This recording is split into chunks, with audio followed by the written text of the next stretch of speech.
Hey guys, Sinful here. The video today is called The Colorado Fishing Trip. It's a creepypasta. So, sit back, relax, stay sinful. Our trip started in late February as my three friends, John, Steve, Max, and I drove my truck deep into the backwoods of Boxwood Gulch to follow the North Fork of the South Platte River.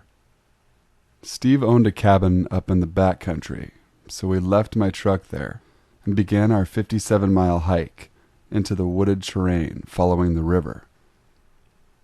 We had all of our camping and fishing gear packed, and enough food to hopefully last us the 3-day journey both ways. The pre-spawn bass wouldn't be an easy catch once we reached the hole, but if we were going to endure this brutal cold, we wouldn't go home without a fight. As we first set out in the early morning, a few light snowflakes began to fall. The terrain was heavily wooded and uneven, making for slow going, but the cool mountain air rustled through the trees and sunlight streamed through the canopy. The snowflakes glinted and shimmered as birds chirped overhead. It was going to be a near-perfect trip. We stopped for a quick rest a few hours in. The weather had been slowly worsening since we left, but it was only then that we realized how bad it had really gotten. The snow was ripping around us in a blinding fury as the wind howled. The crooked, mangled trees creaked and swayed violently, almost threatening to snap in two. The ground had already accumulated a good 6 inches of snow. It was about midday, but the sky was black. And I don't mean dark due to the ever-intensifying storm. I mean that in between the gaps in the clouds, there was no blue, just solid black. None of us really made a note of it at the time, as it was hard to notice through the thick cascade of snow and the limited visibility. After continuing our hike for some time, however, it became all too apparent that something was wrong. In addition to the sky, we also realized that there was nothing in the distance. There should have been some mountains or something like that here, but no matter which way we turned, the world only seemed to extend 50 or so feet around us. Then it disappeared into the blizzard. It was nighttime now, or at least it was dark out. My watch, however, read 2 o'clock in the afternoon. As we walked forward, new things slowly came into view, but everything behind us disappeared. And although we could progress further, we couldn't seem to double back. Once we left something behind us, we couldn't reach it again. Steve had forgotten his lighter a little while back when we stopped to eat, but when we tried to turn around and go back, we were greeted by a wall of snow and fog impossible to see through. Our flashlight beams didn't penetrate this fog. They stopped as they hit it, as if it was a physical wall. Tendrils of vapor danced across the indistinct surface, and the gray void behind it seemed to extend into eternity. Curious, Steve slowly reached out and moved his hand into the fog. First his fingertips disappeared, then his whole hand vanished into the haze.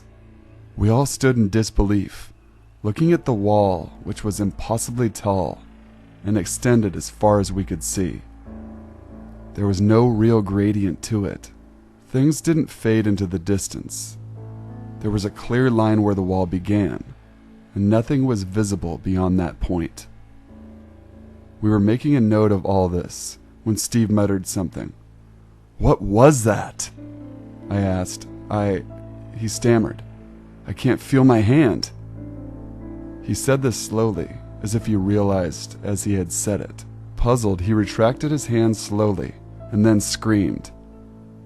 His glove was shredded, almost disintegrated, and his hand looked like it had been forced through a wood chipper. Deep gashes revealed white bone underneath, and what fingers were left were stripped clean. We all panicked. Oh God, this is bad," Max cried. Steve simply stood clutching what was left of his hand and hyperventilating. We had to get him to a hospital, or he would certainly bleed to death. But we were almost a day's walk from Steve's cabin, which was already remote enough. We were all frantically checking our phones for a signal when the worst happened. Steve fainted. His eyes closed, his legs buckled, and he fell forward into the fog. None of us noticed at first, but when we finally did, all we could see were his legs protruding from the mist. We immediately, without thinking, rushed to pull him out. We grabbed his legs and strained to drag him back into view. Before we even saw him, however, we immediately regretted doing so. We somehow knew what we could find. The thing we dragged out was not Steve, not anymore. All of his skin was cleaved off, his rib cage ripped open, with his entrails spilling out, and his face was instantly burned into my vision, becoming an after-image that haunts me to this day. Not merely because it was horrendously mutilated, not merely because his eyes had been torn out, leaving only empty sockets, but because it smiled at me.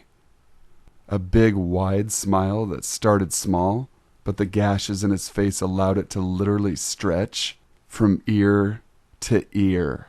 Max screamed and shoved Steve's mangled body back into the fog. We ran as fast as we could, the only way we could, deeper into the woods. Just as before, the snow and fog parted before us, but swallowed up everything we left behind. As we ran and ran, the scenery around us began to slowly change. The trees surrounding us were now withered and dead.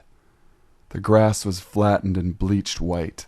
In fact, everything around us was lifeless and dull. Colors had all but disappeared, leaving only shades of gray and an intensified feeling of loneliness and death. "Guys," I shouted, not daring to stop for even a minute. "We can't turn around and go straight back. But maybe we can circle around back to Steve's cabin. Then we can get the truck and get the hell out of here." John and Max nodded their heads, and we turned 90 degrees right and continued running. Eventually we ran through what appeared to be a herd of deer, all of which were laying on the ground, gray and lifeless, hacked to pieces. Blood soaked the snow-covered ground. As we ran through the herd dodging corpses, it was hard not to notice that their dead, lifeless eyes seemed to follow us. When we felt confident enough that we wouldn't be double-backing on ourselves, we turned towards Steve's cabin, towards safety. We ran for at least another hour. Eventually, however, none of us could run any longer. Our bodies simply wouldn't allow it, and we were forced to stop. After some time, Max, John, and I managed to get a fire going, despite the snow and damp tinder. We had hoped that it would bring some sense of warmth and security, but we were wrong. The flames were a bright orange hue, bleeding some color into the gray-scale world. It clearly did not belong, nor did we. The longer the flames crackled and popped, the more we began to hear something, distant and quiet at first, but slowly growing closer, louder, and more numerous. A chorus of blood-curdling wails and moans soon filled the stagnant air around us. Focused on the fire and pretending to be safe, mesmerized by its beauty, we didn't immediately notice a mangled deer carcass slowly dragging itself out of the fog and into view. Nor did we notice the second, nor the third. Finally, we snapped out of our trance, just in time to scramble to our feet and tear as a myriad of different animal carcasses clambered out of the fog, drawn to the strange light of the fire. We were intruders in their world. I was paralyzed by fear, unable to breathe. The corpses moved with a surreal and broken, haphazard toss of limbs, as if poorly animated puppets. I turned to my friends to find that they were no longer beside me. They'd taken off running, leaving me behind. I turned around to run after them, but something grabbed me by my shoulder. I didn't need to turn around to know what it was. I could tell by the hand gripping my shoulder, a hand that looked as though it had gone through a wood chipper. I flailed and managed to free myself before I could get a good grip on me, and I took off running. I didn't look back. No way did I want to see that face of what was once my friend. I could no longer see John or Max, and I assumed that they must have been ahead of me, but I was the one of the keys to the truck, and Steve had the keys to the cabin. They wouldn't be any safer if I couldn't meet up with them. So I ran and ran faster, and for longer than any human could possibly do under normal circumstances. Finally, after God knows how long, I could faintly make out a structure in the distance. It was the cabin. I felt a slight twinge of hope. The wails continued to ring out in the night air, but I seemed to have a lead on them at the time. I reached the truck, unlocked it, and jumped inside. I scanned the area for Max or John, but could see neither. I couldn't just leave them, but I couldn't wait forever either. I sat sweating and shaking nervously as the wails grew closer and louder. I had just about made up my mind to leave when I could suddenly make out someone sprinting towards us. It looked like Max. I started up the truck and motioned for him to run faster, but for some reason, I found myself subconsciously pressing the switch to my left, locking all the doors. My instinct told me that something was wrong. I looked down at my hands. They were shaking like crazy.